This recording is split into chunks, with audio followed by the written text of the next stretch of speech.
नमस्कार। आज आम पार्ट ऑफ स्पीच रो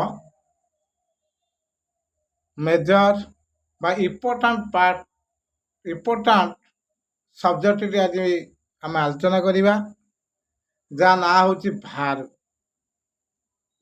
बा क्रिया।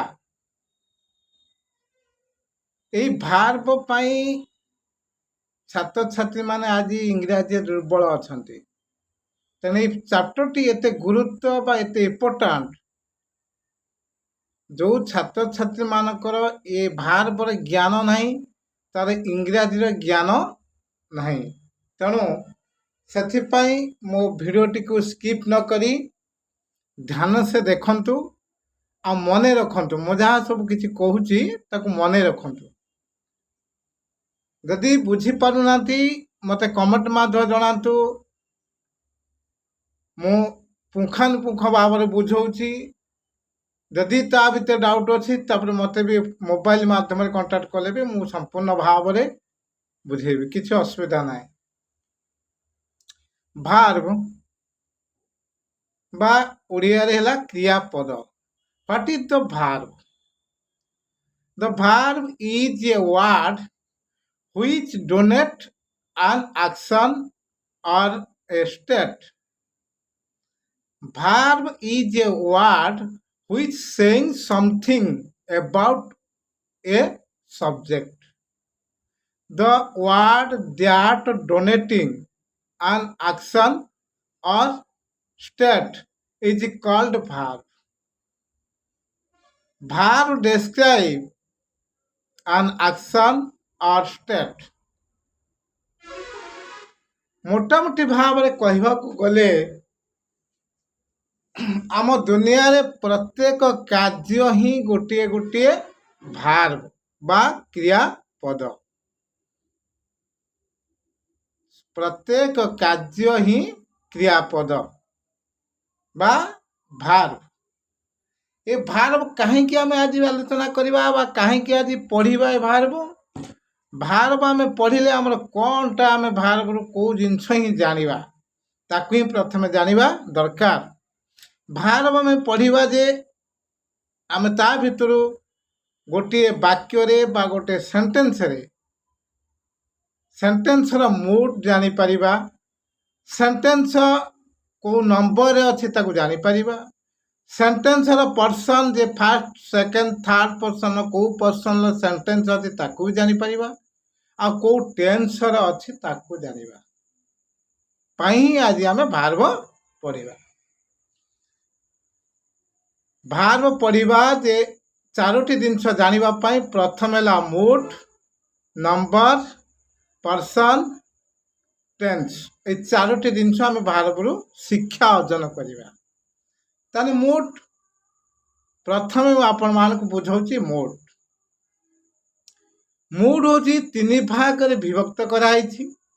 प्रथम हूँ एक्शन, द्वितीय हूँ प्रोसेसन, तृतीय हूँ स्टेट बा कंडीशनल। एक्शन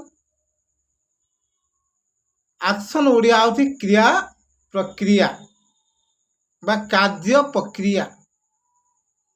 कार्य चालू रहीबाटा हूँ एक्शन।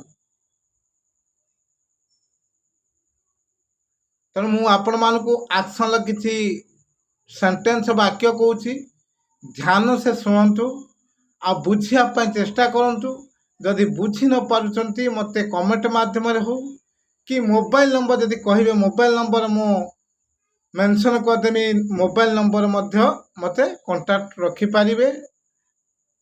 सारा ओडिशार जेकोसी छात्र छात्री जदि चाहिए मोबाइल माध्यम मु आपण मानकु पढ़े पारिबी।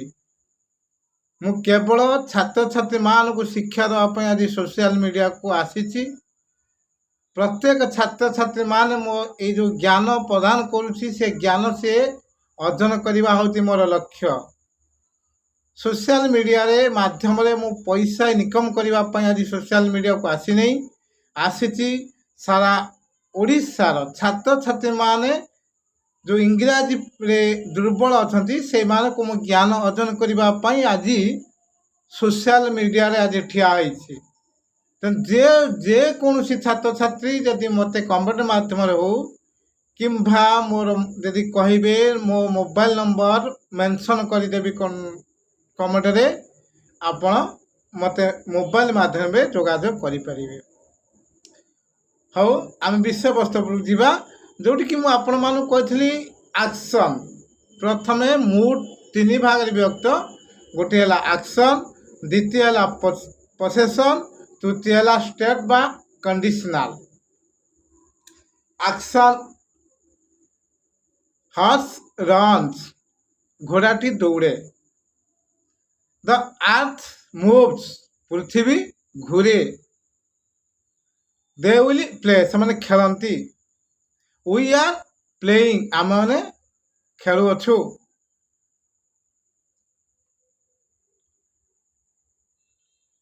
आई रीड इंग्लिश एक्शन सेंटेंस। तमाने ये वाक्य आपण मैंने जहाँ लक्ष्य करचंती आगे माइंड देखंतु वाक्य को बुझंतु। Horse runs घोड़ाटी दौड़ुची।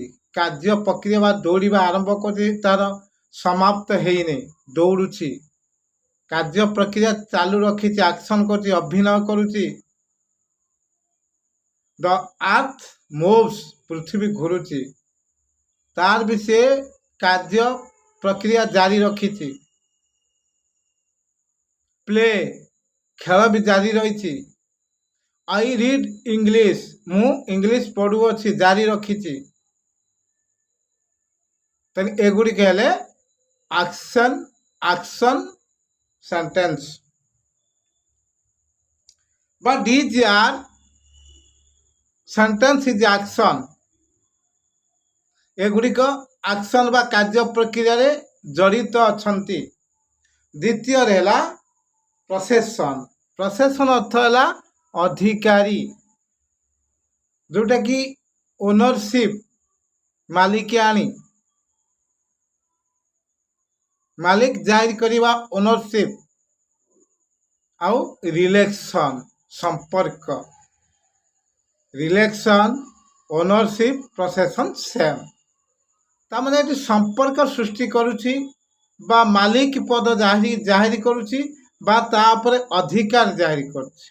एही भलिया शब्द मु आपण मानु किछि कहूछि ताकू भी लक्ष्य करिक देखंतु। आई हैव ए कंप्यूटर मोर गोटे कंप्यूटर अछि। आई हैव कंप्यूटर कंप्यूटर आई रो दुई जनकर संपर्क बा मालिक होछि कंप्यूटर आई। I have computer.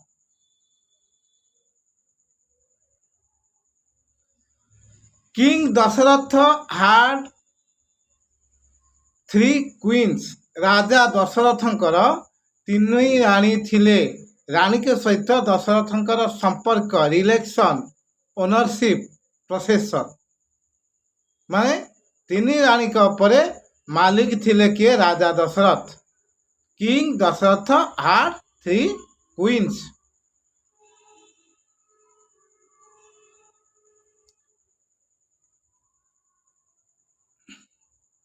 एला आपण मानकर पोसेसन बा आउ गोटे वर्ड भी कहूछि he has a sound knowledge of English. English तार प्रबल ज्ञान ए साउंड नॉलेज प्रबल ज्ञान अच्छी। इंग्लिश सहित हीर रिलेक्शन बा ओनरशिप बा पोसेसन बा संपर्क। इंग्लिश सहित हीर संपर्क रही। तेणु ये भी possession word.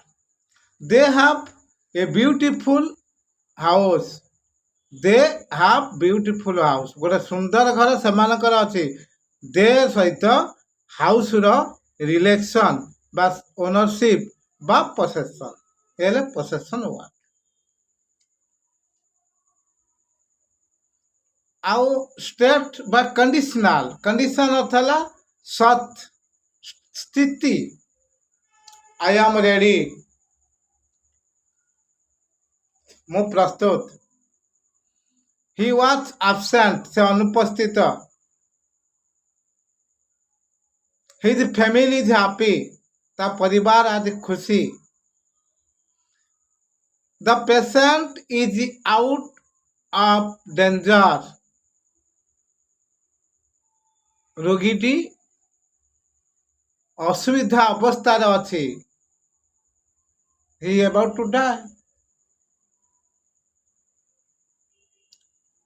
Mohan is busy, Mohan ବ୍ୟସ୍ତ ଅଛି। ଏଗୁଡ଼ିକ ହେଲେ ଦିଜ୍ ଆର୍ କଣ୍ଡିସନାଲ ସେଣ୍ଟେନ୍ସ। ଏଗୁଡ଼ିକ ସତ୍ୟ ସ୍ଥିତିର ବାକ୍ୟ। ତେଣୁ ଏଇଠୁ ଆମେ ଜାଣିଲେ ଯେ ଭାର୍ବ ଯେଉଁ 4 ପ୍ରକାର ଜ୍ଞାନ ଆମେ ପାଇବା, ସେ ଭିତରୁ ମୁଡ୍ ତ ମୁଁ ଆପଣମାନଙ୍କୁ କହିଲି, ମୁଡ୍ 3 ଭାଗରେ ବିଭକ୍ତ: ଆକ୍ସନ୍, ପ୍ରସେସନ୍, କଣ୍ଡିସନାଲ ଅର୍ ଷ୍ଟେଟ୍। ସ୍ଥିତି ବା ସତ୍ୟ, ପ୍ରସେସନ୍ ଅନରସିପ୍ ରିଲେକ୍ସନ୍, ଯେଉଁଟାକି ଅଧିକାର ଜାରି କରିବା, ଆକ୍ସନ୍ କାର୍ଯ୍ୟ ପ୍ରକ୍ରିୟା ଜାରି ରଖିବା। 3 ଭାଗର ମୁଡ୍ ହେଉଛି 3 ଭାଗରେ। ଏକୁ ମନେ ରଖନ୍ତୁ। ଯଦି ବୁଝି ନ ପାରୁଛନ୍ତି ମୋତେ କମେଣ୍ଟ ମାଧ୍ୟମରେ ମୋ ସହିତ ଯୋଗାଯୋଗ କରନ୍ତୁ। ମୁଁ ଆପଣମାନଙ୍କୁ ପୁଙ୍ଖାନୁପୁଙ୍ଖ ଭାବରେ ଆହୁରି ବୁଝେଇବି। କୌଣସି ଛାତ୍ରଛାତ୍ରୀମାନେ ଏ ଶିକ୍ଷା ଅର୍ଜନ କରିବା ପାଇଁ ବା ଶିକ୍ଷା ପ୍ରଦାନ କରିବା ପାଇଁ ଆଜି ସୋସିଆଲ ମିଡ଼ିଆକୁ ମୁଁ ଆସିଛି। ଯେକୌଣସି ଛାତ୍ରଛାତ୍ରୀ ଚାହିଁବେ ମୁଁ ସେମାନଙ୍କୁ ଶିକ୍ଷାଦାନ କରିବି ୱିଥଆଉଟ୍ ମନି। ତେଣୁ ଏଇଠି ମୁଁ ଆପଣମାନଙ୍କୁ ଗୋଟିଏ ପ୍ରଶ୍ନ ରହିଲା ମୋର, ରାମ ଇଜ୍ ଇଟିଂ କେଉଁ ମୁଡ୍ରେ ଅଛି? ଆକ୍ସନ୍, ପ୍ରସେସନ୍, ଷ୍ଟେଟ୍ ବା କଣ୍ଡିସନାଲ, କେଉଁ ଟେନ୍ସରେ ଅଛି? ମୋତେ କମେଣ୍ଟ ମାଧ୍ୟମରେ ଜଣାଇବେ। ଯଦି ମୋ ଭିଡ଼ିଓଟି ଭଲ ଲାଗିଲା, ଲାଇକ୍, କମେଣ୍ଟ, ଫଲୋ କରିବା ପାଇଁ ମୁଁ ଆପଣମାନଙ୍କୁ କହୁନି। ଆପଣମାନଙ୍କ ମର୍ଜି, ଆପଣମାନଙ୍କ ଚିନ୍ତାଧାରା। ଯଦି ଆପଣମାନଙ୍କୁ ଭଲ ଲାଗିଥାଏ, ଆପଣଙ୍କ ଲାଇକ୍, କମେଣ୍ଟ, ଫଲୋ, ସବସ୍କ୍ରାଇବ୍ କରିବା ଆପଣଙ୍କ ଉପରେ ମର୍ଜ୍ୟ କରେ। ତେଣୁ ମୋର ଏତିକି ଆପଣମାନଙ୍କୁ ବିନୀତ ଅନୁରୋଧ। ମୋ ଚ୍ୟାନେଲର ପ୍ରତ୍ୟେକ ଯେଉଁ ଫ୍ରେଣ୍ଡସିପ୍ରେ ଅଛନ୍ତି, ଯେଉଁମାନେ ମୋ ଭିଡ଼ିଓଟି ଦେଖିବେ, ଆପଣ ଲାଇକ୍ କରନ୍ତୁ କିମ୍ବା କମେଣ୍ଟ କରନ୍ତୁ କିମ୍ବା ଆପଣମାନଙ୍କ ଫଲୋ କରନ୍ତୁ। ମୁଁ ସେ କଥା କହୁନାହିଁ, କିନ୍ତୁ ଆପଣଙ୍କର ବିନୀତ ଅନୁରୋଧ, ଆପଣ ଟିକେ ସେୟାର କରିବେ। ପ୍ରତ୍ୟେକ ଘର ଛାତ୍ରଛାତ୍ରୀମାନଙ୍କ ପାଖରେ ମୋ ଭିଡ଼ିଓ ପହଞ୍ଚୁ। ରହୁଛି। ଜୟ ଜଗନ୍ନାଥ।